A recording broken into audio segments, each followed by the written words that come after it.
Quand j'étais en primaire, j'étais connu pour être le roi de la cour de récré. Bah ouais, j'avais un deck de cartes Yu-Gi-Oh, je vous raconte pas, hein. Je battais tout le monde. Tout le monde m'acclamait, ils chantaient tous mes louanges. Et puis un jour, mon ami le plus proche de cette époque s'est ramené à l'école avec LA carte, celle du dragon blanc aux yeux bleus. Ce jour-là, il m'a battu affichant un sourire narquois sur son visage qui laissait paraître sa supériorité. Après cette trahison, je me suis juré de me venger, et j'ai donc été sur eBay pour acheter la carte de l'ultime dragon blanc aux yeux bleus. 25 balles la carte, hein. Je peux vous dire que j'ai dû taffer pour l'avoir celle-là. Et le jour où je l'ai enfin obtenue, je me suis avancé dans la cour avec une certaine assurance, prêt à défier celui qui m'avait trahi autrefois. Et à ce moment, bah rien du tout, parce que la mode des cartes Yu-Gi-Oh était déjà passée en fait. Bref, aujourd'hui je vais vous parler de 7 animés où le héros est devenu puissant après s'être fait trahir. Si vous aimez ce genre d'animé, n'oubliez pas de remercier Rod Carly Varmond qui m'a demandé cette vidéo. Bon, pour vous faire cette vidéo, j'ai été voir toutes les autres sur YouTube afin d'éviter de proposer les mêmes animés. Cependant, il y en a tout de même un ou deux qui ont déjà été proposés, mais j'avais vraiment envie d'en parler. Bref, c'est parti. On commence avec Gungrave, du studio d'animation Madhouse, qui mêle action, drame et fantastique pour un total de 26 épisodes disponibles chez Dybex. Nous suivons Brandon Heath, un homme connu pour être peu bavard et possédant un sang-froid impressionnant. Avec son ami Harry McDowell, il vit en commettant de petits larcins qui lui permettent de survivre grâce à l'argent récolté. Brandon est fou amoureux de Maria. Cependant, le père adoptif de cette dernière est contre cette union, jugeant la classe sociale de Brandon comme étant trop faible pour mériter la main de sa fille. Un jour, à la suite d'événements qui ont mal tourné, Maria est enlevée et son père est assassiné. Brandon et Harry décident donc d'infiltrer Millennium, la plus importante organisation mafieuse qui existe. Brandon n'a qu'un seul but, sauver Maria, qui est détenue par le chef de cette organisation, le terrible Big Daddy. Quant à Harry, celui-ci commence peu à peu à dévoiler son intérêt pour le pouvoir. Bon,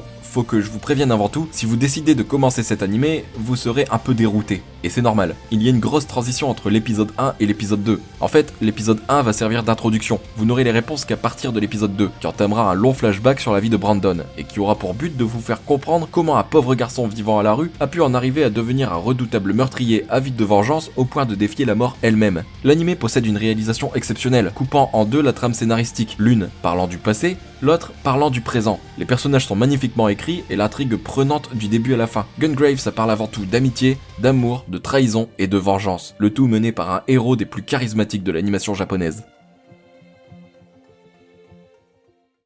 Gankutsuo, du studio d'animation Gonzo, qui mêle aventure, science-fiction, drame, romance et fantastique pour un total de 24 épisodes.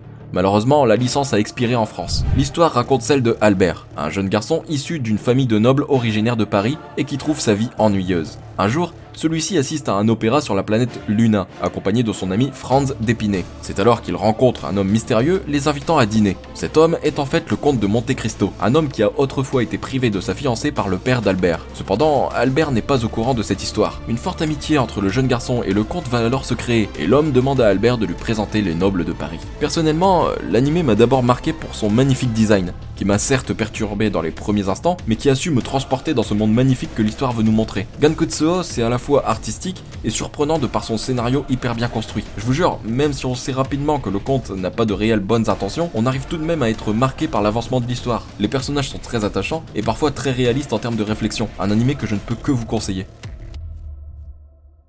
Claymore, du studio d'animation Madhouse, qui mêle action, aventure, drame, psychologie et fantastique pour un total de 26 épisodes disponibles sur ADN et chez Kazé. Les Yomas sont des êtres malveillants, dévorant les humains et capables de prendre l'apparence de ceux-ci. Raki est un jeune garçon dont toute la famille a été tuée par un Yoma. Cependant, celui-ci a survécu grâce à l'intervention de Claire, une Claymore, un être mi-humain, mi-Yoma, et dont la mission est d'éradiquer les Yomas. Raki développe très vite une sorte d'affection envers Claire qui possède un passé extrêmement sombre et douloureux. Tous deux partiront à l'aventure afin d'éradiquer l'espèce qui est en cause de leur malheur. L'un de mes animés préférés.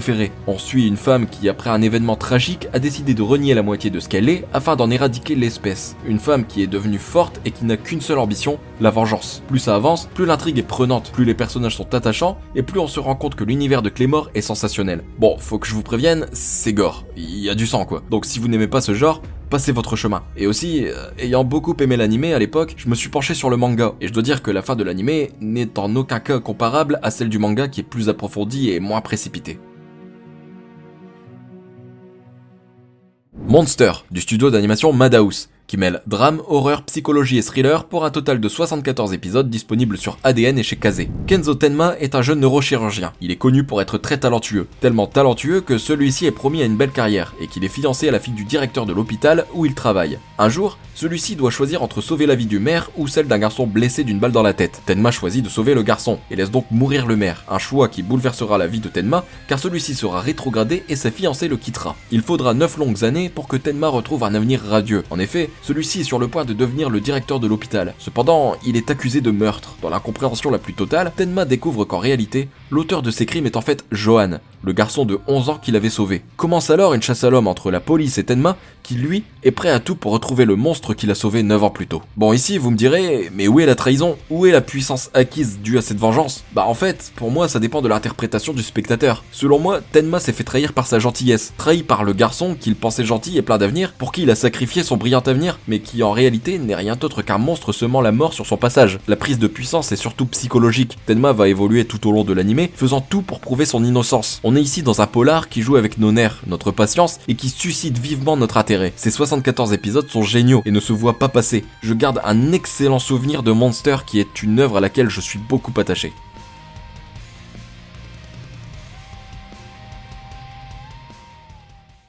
Garo Hono no Kokuin du studio d'animation Mappa, qui mêle action et fantastique pour un total de 24 épisodes. Malheureusement, il n'est pas licencié en France. Mendoza est le conseiller du roi de Variante. Cependant, celui-ci est un lâche et profite de la faiblesse du roi malade pour entreprendre ses plans machiavéliques. En effet, celui-ci lance une grande chasse aux sorcières. Durant cette chasse, une prêtresse est arrêtée et condamnée à être brûlée vive. Cette dernière, étant enceinte, décide de donner vie à son enfant en échange de sa vie. C'est alors que le père de l'enfant surgit à travers les flammes pour le sauver et disparaît. Plusieurs années se sont écoulées. L'enfant né lors de la mise à mort de la prêtresse a aujourd'hui 17 ans et se nomme Leon Lewis. Celui-ci est en possession de l'armure d'or Garo. Mendoza, lui, a profité de ce temps pour étendre son influence dans le royaume, mais Leon fera tout ce qui est en son pouvoir pour défaire l'indigne conseiller et ainsi venger sa mère. Un animé qui nous emmène dans un monde très chevaleresque, nous montrant l'ascension d'un jeune garçon voulant sauver le royaume de l'emprise du conseiller avide de pouvoir. Le début est un peu lent à démarrer, mais très vite on est plongé complètement dans l'intrigue, et on a envie de savoir ce qu'il va se passer. Non, je vous jure, j'ai dû me mettre des limites, sinon j'allais le binge-watcher quoi. Si vous aimez les univers médiévaux, les combats intenses et les intrigues prenantes, alors Garo Hono no Kokuin est fait pour vous.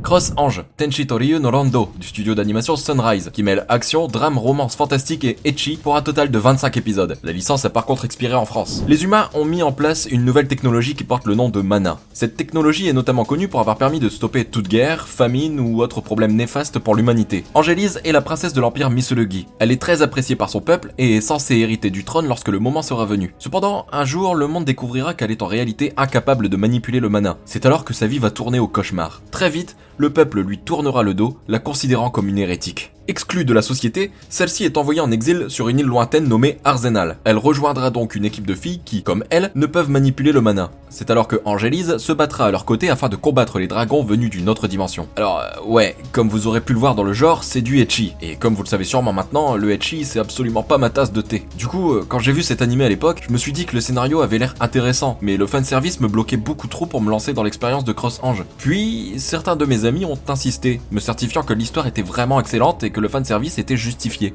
J'ai donc commencé sans grande conviction, et là je me suis rendu à l'évidence. Il y a certes beaucoup de fanservice, même énormément de fanservice, mais l'histoire était vraiment bonne, je dois l'avouer. Bien que je n'aime pas le ecchi, ici j'ai compris pourquoi il était présent, dans certains cas, parce qu'il y a des cas où c'était pas du tout justifié, mais bon. Il est important de rappeler qu'on passe d'une princesse vivant dans le luxe à une paria qui n'a plus rien, et pour le coup elle a vraiment plus rien quoi. C'est un peu comme dans Elfenlied, le ecchi avait une place importante dans le scénario. Bah là pour le coup c'est pareil. Enfin bon, quoi qu'il en soit, j'ai apprécié l'histoire. On ressent vraiment un certain mal-être en voyant comment est traitée Angélise et comment la société peut être cruelle sous prétexte d'une divergence d'opinion. Un animé que je conseille, et profitez-en, parce que ça sera sûrement la seule et unique fois où je conseillerais un animé bourré de fanservice.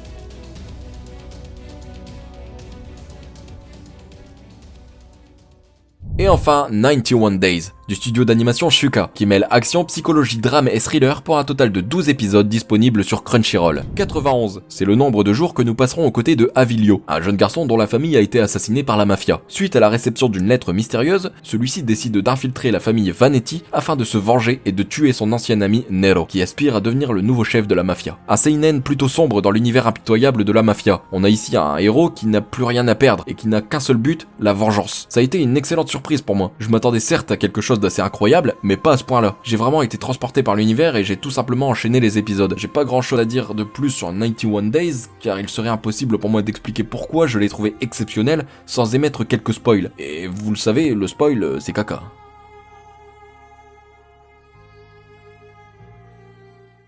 Voilà ce qui conclut cette vidéo. J'espère qu'elle vous aura plu et que vous aurez pu découvrir de nouveaux animés. Je n'ai bien évidemment pas parlé de The Rising of the Shield Hero, étant donné que celui-ci est déjà très connu, ni de Arifureta parce que j'en ai déjà parlé dans une autre vidéo. Mais sachez que ces deux animés répondent parfaitement à la clause du héros qui est devenu super puissant après une trahison. Donc si vous ne les connaissez pas, je vous invite à aller les voir. Si vous avez aimé la vidéo, n'hésitez pas à balancer votre plus gros Kamehameha sur le pouce bleu et à vous abonner pour ne pas louper les prochaines vidéos. Sur ce, moi, je vous laisse, je vous fais des bisous, et je vous dis à plus dans une prochaine vidéo.